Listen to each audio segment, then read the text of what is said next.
I love Star Trek, which is why I hate bad Star Trek.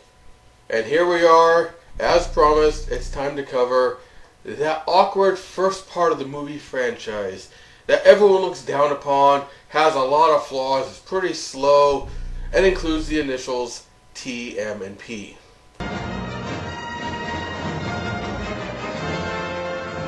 No, I'm not talking about The Phantom Menace. I'm talking about Star Trek the Motion Picture. I'll bet I fooled a lot of you who clicked on the name Star Trek the Motion Picture in this review, didn't I?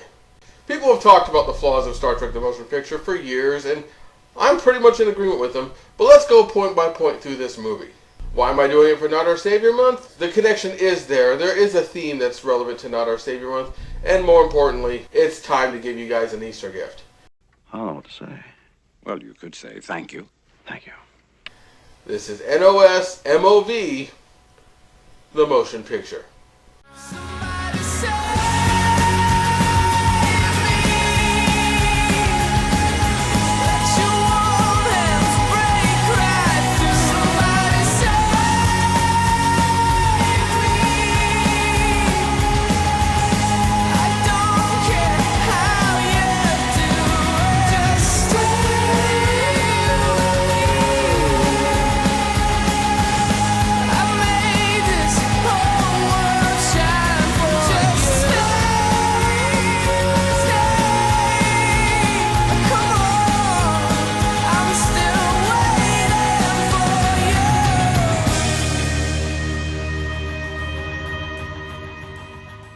We begin the movie with... Oh, wait, it's not officially started. Hold on. Faster.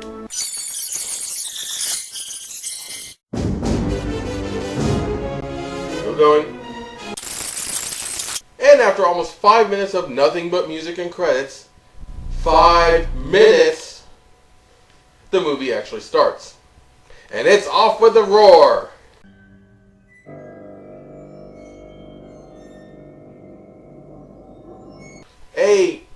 Something appears, and Klingons attack it. Because if it exists, Klingons will attack it. I kill, therefore I am! And of course, as lots of Star Trek fans know, this is the first time we've seen the famous ridge heads of the Klingons. This is the new design from the original series, and I think it's a huge improvement. I can't really complain. But the Klingons look good up until that, and the attacks do nothing. Sorry, sir. I'm doing my best. And then the Thing attacks, and the Klingons are vaporized, leaving behind the fresh scent of rock. The Federation station that was observing this from a distance extrapolates the course of this thing, this energy cloud as they're calling it, and of course... It's on a precise heading for Earth.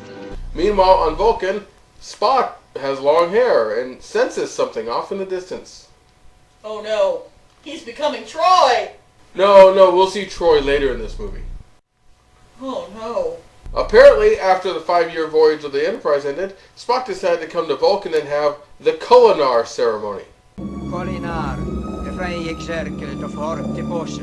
Thank you, Ted. We know what Kolinar is. Appreciate your help.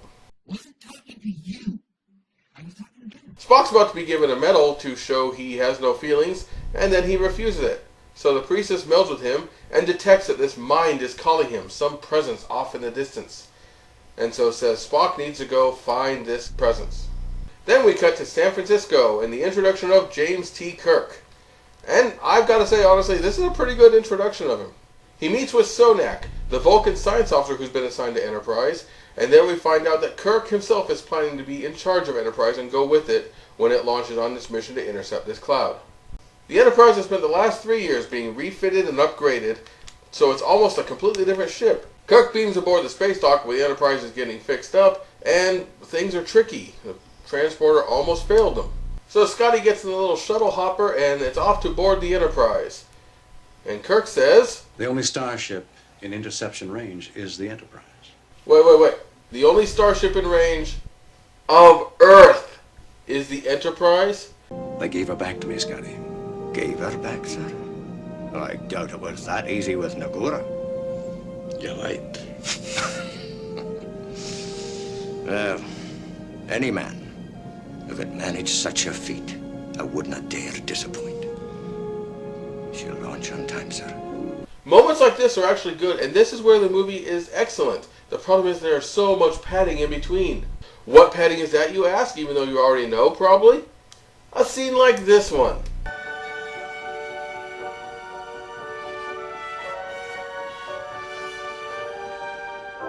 Yes, it's a ship. Isn't there some kind of a time crunch? You know, I'm going to fast forward this. Okay, here we are, coming around the front. We're finally done. Oh, come on! Stop encouraging the music! And at the end of 5 minutes of Enterprise porn, we finally get on board the freaking ship. Scotty instantly goes off to engineering, of course, and Kirk is being shown around, but he says, of course, I can find my way around the Enterprise. And 3 years ago, you could have. So Kirk makes his way to the bridge, and I gotta say, I kind of like the sense of chaos that's going on here. You really get a sense that they're desperately trying hard to get things working. I'll get somebody down there as soon as I can, Claire. My people are all tied up. Oh, Starfleet. You hired someone to redesign the Enterprise top to bottom. You couldn't have hired a better wardrobe designer? Hard to believe we'd find a uniform design that would make you pine for the original series uniforms, but there we are. I think my nephew has a onesie like that. He wanted her back. He got her. And Captain Decker?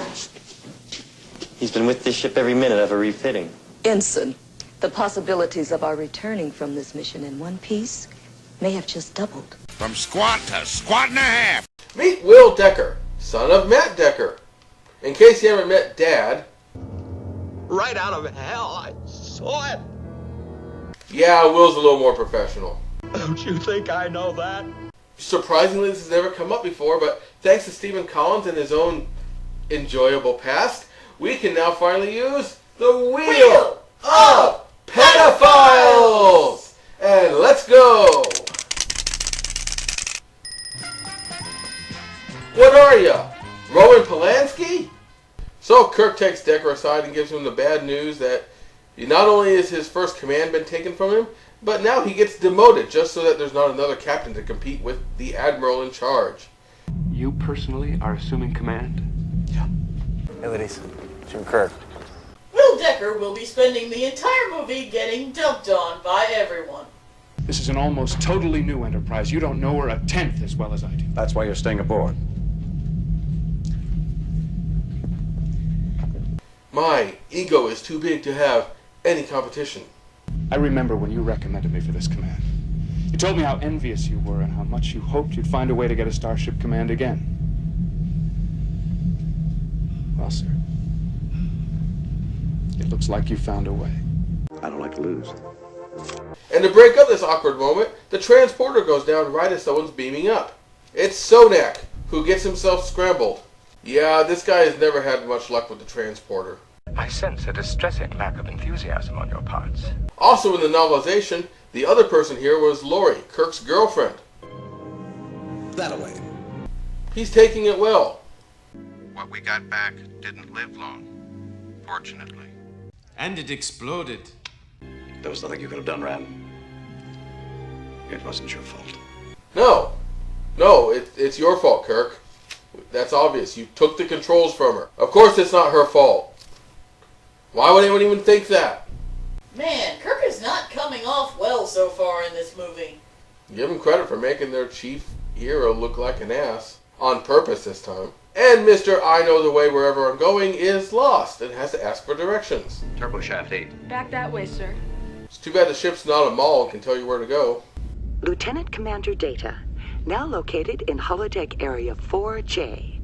And as you can see, sir, it's pointing you that way. So, of course, now they don't have a science officer, and Decker gets to become one. So now on top of everything else, because the science officer has been turned into a horrifying puddle of goo, Decker gets to do his job too. Oh, great! Gets to do 2 jobs. I know what that feels like. And in case you missed it from the long opening of the movie, they're getting a live feed as a cloud is passing near the station, Epsilon 9. External view. And it too gets zapped away in the nothingness. No, I don't want to be Ben Grimm! Pre-launch countdown will commence in 40 minutes. The navigator, Ilea, comes on board. What's with Chekhov's smirk there? Versus Kamhata. I'm a grown man. Her backstory and what her race is, Deltan, is clearly described in the novel, and it makes sense why people are acting like they are. And I've seen people who haven't read the novel, they seem to be freaked out when she says, "My oath of celibacy is on record, Captain."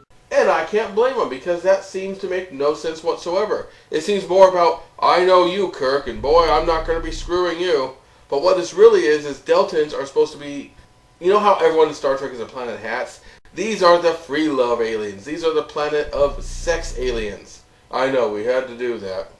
So, of course, despite being hairless, well, she's still hot. And these are people who will have sex with anyone at the drop of a hat for any reason, just to say hello. They also apparently kick out pheromones that no one can resist, because that went well in the past Star Trek. Pardon me, Your Glory. There'll be a short recess. Very thoughtful of your love. So in order to serve in Starfleet, you had to take a vow of celibacy. You know, I think there might have been some space somewhere in this movie you could have cut to include a scene to explain this instead of assuming that we'd understand. Because, yeah, this race has never been mentioned before and will never be mentioned again. The only way you could learn this information is from the novelization, which you shouldn't have to go to supplementary sources to understand the story of your movie. That still counts as failure for your movie. I was stationed on the Lieutenant's home planet some years ago. So, Will Decker had a romance with this exotic alien from another world and very open and empathic race. And lo and behold, they broke up, they never said goodbye to one another, and they end up assigned to the same ship. Does this sound familiar? Yes, this plot line was apparently recycled, almost unbroken, into Star Trek The Next Generation. Also, Sonak was going to be what Data was too, but that's not happening.